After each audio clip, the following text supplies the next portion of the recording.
Andrew. Mm. Andrew, Mm. you gotta wake up. I've heard. You can't keep doing this. What? It's not sustainable. What time is it? You haven't seen the sun in many days. What time is it? Come on, let's go. You gotta figure it out.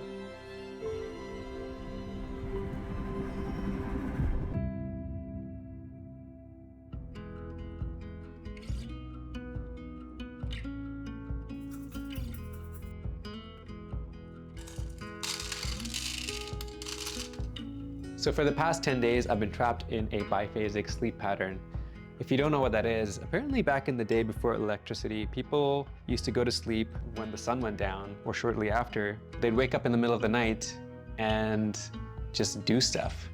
And then they'd go back to sleep when they got tired again. So they would sleep in multiple phases. Biphasic just means two, but I'm sure some people did multiple. And I think this idea in university really intrigued me, and I tried it once. I don't think I successfully got anywhere with it. But essentially the idea is if you just do 2-hour increments of naps, then you don't actually ever need to fully sleep. It didn't quite work for me, so if anyone is out there that's actually successfully pulled it off, I think I will be quite impressed and surprised. But yeah, I feel like I've just been stuck in this loop where I will work on my video so late into the night that it becomes the next day. And so I'm usually going to bed when everyone else is waking up, sleeping through part of the day, waking up somewhere in the afternoon, and then going back to bed again until the evening. And so it becomes really confusing as to what part of the day I'm in.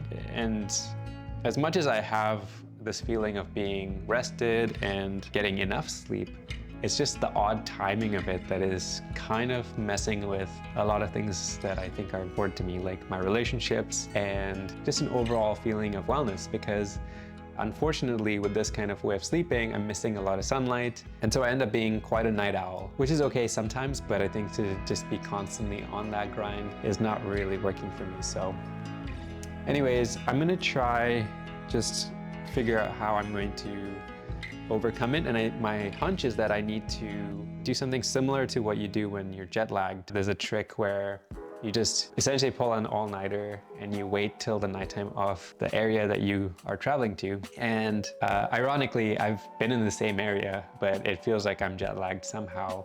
I'm actually theoretically maybe back in Japan time, which is so ironic because I worked quite hard to switch to Vancouver time. So yeah, my plan is to stay up and just push through the day. It's gonna be hard because I woke up at around 7:30 p.m.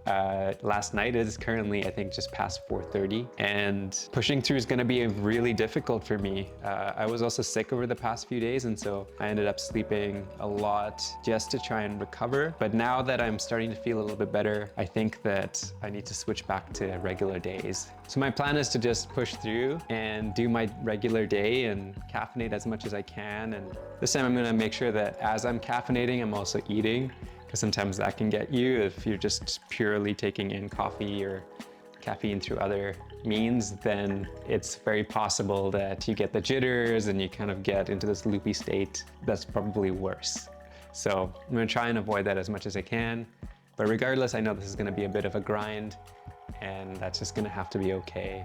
So yeah, this is gonna be coffee number one of who knows how many to get me through. And on top of that, I'm still doing 75 hard, so still gotta get my workout in, and hopefully I can get back on the run. I still feel a little bit sick, and so I'm gonna suss out whether I need to go on a ruck instead of a run. But I think I'm gonna go to the gym. That'll be a great way to keep myself awake. Another way that I'm gonna try and keep myself awake is just go to a coffee shop and sit down and do some work and just push through that way. Sometimes that can help. Just being away from my bed as much as possible will help reduce the temptation to just go and sleep. And yeah, I have to just work on a whole new video tomorrow too, so it's gonna be a pretty full day. I'm gonna attempt to go to bed at 8:30 or 9 p.m. and then we'll see if that helps reset me to normal hours the following day. But yeah, we're getting so close. I feel like it's so close that it's painfully close. I'm just aware that I'm ready to move on and be able to focus on other things that have been a little bit difficult too, with just how much activity I've been pushing myself through over the past however many days of the challenge. So looking forward to getting a bit of a break and then assessing what I need to do to move forward. I feel like my filmmaking has really gone to a new level because I'm actually actively always using the tools, whereas before they were just sitting around.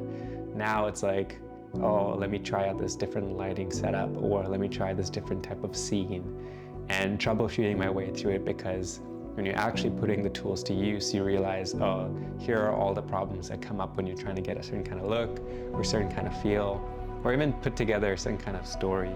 So yeah, I feel like I'm just really thankful for this challenge. I'm thankful for the past however many days, and I'm also thankful that it's coming to a close.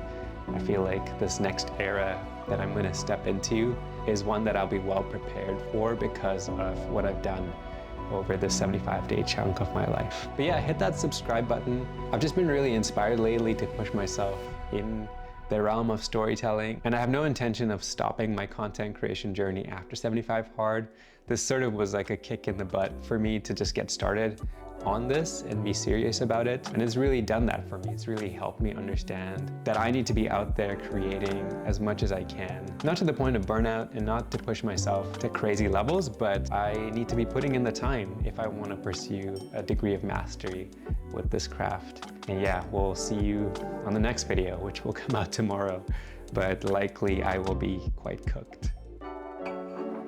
My wife got me this mug. It's one of my favorite mugs.